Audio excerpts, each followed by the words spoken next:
بسم اللہ الرحمن الرحیم۔ السلام علیکم ورحمۃ اللہ وبرکاتہ۔ میں زبیر خان ہوں اور آپ میرا ویلاگ دیکھ رہے ہیں۔ جرمنی اور مہاجرین، یہ آج کے پروگرام کا موضوع ہے۔ جرمنی ایک ایسا ملک ہے جس میں مہاجرین کو سیاسی پناہ دینے کے لیے عرصہ دراز سے بہت ہی عمدہ انسانی وقار اور اقدار پر مبنی قوانین نافذ ہیں،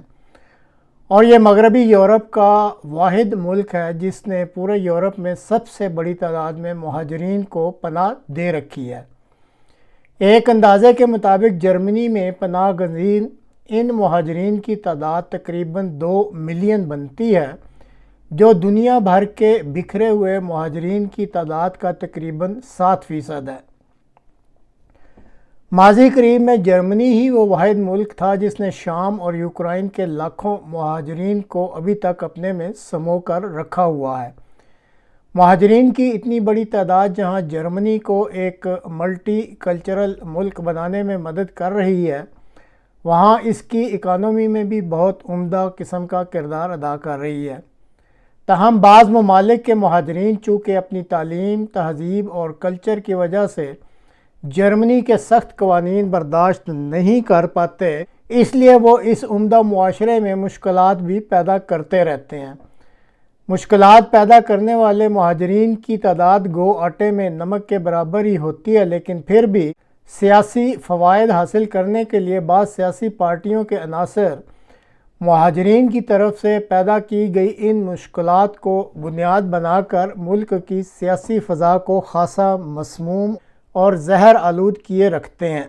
اس کی ایک تازہ مثال جرمنی کی انتہائی دائیں بازو کی جماعت AfD کی ہے، جو مہاجرین کے خلاف سخت بیانات دینے میں مشہور ہے۔ اچانک اب ان کا رویہ مہاجرین کے بارے میں بدلنا شروع ہو گیا ہے۔ جی ہاں، پارلیمنٹ میں اب ان کے ارکان زیادہ سخت یا نفرت انگیز زبان استعمال نہیں کر رہے، کیونکہ پارٹی چاہتی ہے کہ وہ ایک مرکزی سیاسی پارٹی کے طور پر دیکھی جائے تاکہ زیادہ عام ووٹرز اور شاید اتحادی جماعتیں بھی ان کی طرف آ جائیں۔ لیکن ناظرین، دیکھنا یہ ہے کہ آخر ان کے رویے میں یہ تبدیلی کیسے آنا شروع ہوئی ہے۔ AfD نے جرمنی کی پارلیمنٹ میں حال ہی میں ایک سوال اٹھایا کہ جرمنی میں جو لوگ حکومت سے مالی مدد لیتے ہیں ان کے سب سے عام پہچانے جانے والے نام کیا ہیں، وہ پارلیمنٹ میں بتلائے جائیں۔ ان کا مقصد یہ دکھانا تھا کہ زیادہ تر غیر ملکی مہاجرین ہی اس نظام پر بوجھ ہیں، مگر نتیجہ کیا نکلا؟ حکومت سے مالی مدد لینے والوں میں سب سے اوپر اور زیادہ نام جو سامنے آئے وہ نام یہ تھے: مائیکل، اندریاس اور تھامس۔ یعنی یہ تینوں خالص جرمن نام ہیں، اور پھر جب یہ خبر عام ہوئی تو پورے ملک میں AfD کا مذاق سا بن گیا، کیونکہ AfD کے لیے یہ جو اس نے اپنا بیانیہ بنایا ہوا تھا، اس کے رزلٹ آنے سے یہ ایک اس کے لیے بہت ہی بڑی اخلاقی اور سیاسی شکست تھی۔ چنانچہ اب ان کا جو رویہ ہے وہ تبدیل ہونا شروع ہو گیا ہے۔ AfD کے علاوہ بھی اب بات کرتے ہیں کچھ اور سرکاری وزراء بھی ہیں جو اکثر یہ مہاجرین کے خلاف بیانات دیتے رہتے ہیں اور اپنی جو ریپوٹیشن ہے پتہ نہیں اس کو وہ بہتر کر رہے ہوتے ہیں یا مزید خراب کر رہے ہوتے ہیں۔ بہرحال وہ ایک ایسا مخالف بیانیہ بنا لیتے ہیں جو پھر پریس میں خوب اچھالا جاتا ہے۔ اب جیسے SPD کی وزیر محنت ہیں محترمہ بیربل باس، انہوں نے کہا کہ کچھ گروہ یورپی ملکوں سے لوگوں کو جرمنی لا کر ان کے نام پر مالی مدد لیتے ہیں اور وہ رقم خود رکھ لیتے ہیں۔ انہوں نے ایسے گروہوں کو مافیائی گروہ کہا، اور پھر یہ بات فوراً ہی سوشل میڈیا میں پھیل گئی، اور چونکہ یہاں جو پارٹیاں یا جو تنظیمیں مہاجرین کے خلاف بولتی ہیں ان کو پھر اس کا جو یہ بیان تھا وزیر محنت کا، اس کو انہوں نے اپنے سیاسی مفاد کے لیے اس بیان کو پھر خوب استعمال کیا اور مہاجرین کو بھی خوب بدنام کیا۔ اسی طرح CDU کی وزیر تعلیم ہیں کارن پرین، انہوں نے تجویز دے دی کہ پرائمری اسکولوں میں صرف 30 سے 40% بچوں کا تعلق مہاجر خاندانوں سے ہونا چاہیے۔ تاہم اس کے اوپر جرمنی میں جو انٹیگریشن کمشنر ہیں اور اسی طرح اساتذہ کی جو تنظیم ہے، انہوں نے کافی بڑا اعتراض کر دیا اور کہا کہ اس قسم کی پالیسی بنانے کی بجائے بہتر ہے کہ ایسے بچے جو ہے مہاجرین کو ان کو جرمن زبان کی تربیت دی جائے، اور خاص کر یہ دھیان رکھا جائے کہ جو بچے گھر میں جرمن نہیں بولتے ان کو یہ زبان سکھائی جائے۔ شہری علاقوں میں ایک سروے کے مطابق تقریباً 50% سے زیادہ ایسے بچے ہیں مہاجرین کے جو کہ گھروں میں جرمن زبان نہیں بولتے۔ CSU کے جو وزیر داخلہ یعنی انڈین منسٹر ہیں الیگزینڈر ڈوبرنٹ، انہوں نے کہا کہ جرمنی کو جو مجرم مہاجرین ہیں افغانستان سے جن کا تعلق ہے ان کو افغانستان واپس بھیج دینا چاہیے، اور اس مقصد کے لیے جو حیران کن بات انہوں نے یہ کی کہ جرمنی کی حکومت کو افغانستان کی طالبان حکومت سے مل کر یہ بات کرنی چاہیے تاکہ یہ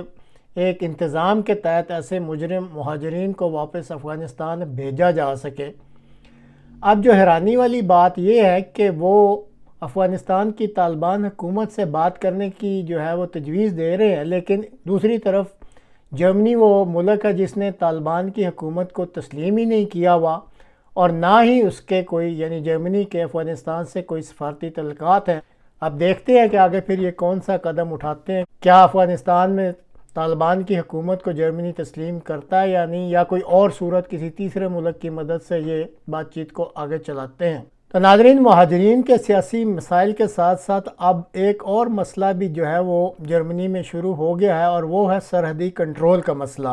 یورپ میں اس وقت آزادانہ آمد و رفت ہوتی ہے، لیکن یہ جو اب جرمنی کی طرف سے سرحدی کنٹرول کے مسئلے شروع ہو گئے ہیں،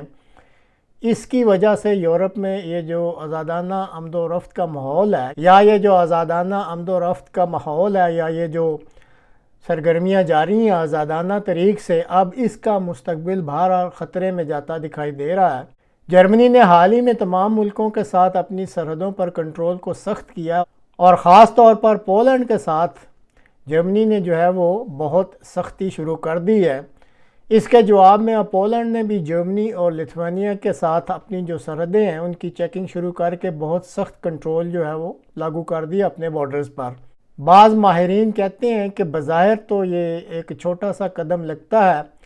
لیکن ان کے نزدیک اگر یہ اس پر زور دیا گیا تو پھر ان اقدامات سے یورپ کے جو آزاد سفر کا ایک خواب تھا، یا ایک جو آئندہ انہوں نے مستقبل کا منصوبہ بنایا ہوا تھا کہ یہاں یورپ میں آزاد سفر ہوا کریں گے، اس اسکیم کا یا اس خواب کا پھر زوال جو ہے وہ فوری شروع ہو سکتا ہے۔ ابھی تک جو سسٹم ہے اس کے تحت شنگن ممالک جو ہیں یہ یورپین ممالک ہیں جن کے درمیان بغیر ویزا کے آمد و رفت ہوتی ہے، تو اگر یہ سرحدی کنٹرول اس طرح شروع ہو گئے تو پھر یہ جو شنگن کا نظام ہے یہ بھی شدید دباؤ کا شکار ہو جائے گا۔ اب یہاں جو سوال سوچنے والا ہے، اور ناظرین آپ بھی اس پہ سوچ سکتے ہیں، خاص کر یہاں جو جرمنی میں رہتے ہیں، کہ یہ جو جرمنی اقدامات اٹھاتا ہے مہاجرین کے نام پر، چاہے وہ سرحدی کنٹرول ہے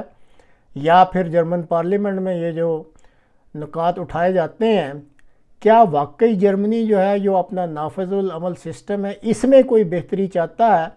یا پھر یہ سب کچھ کو اس لیے کیا جاتا ہے کہ کچھ سیاسی جماعتیں جو ہیں وہ اپنا سیاسی فائدہ اٹھانا چاہتی ہیں؟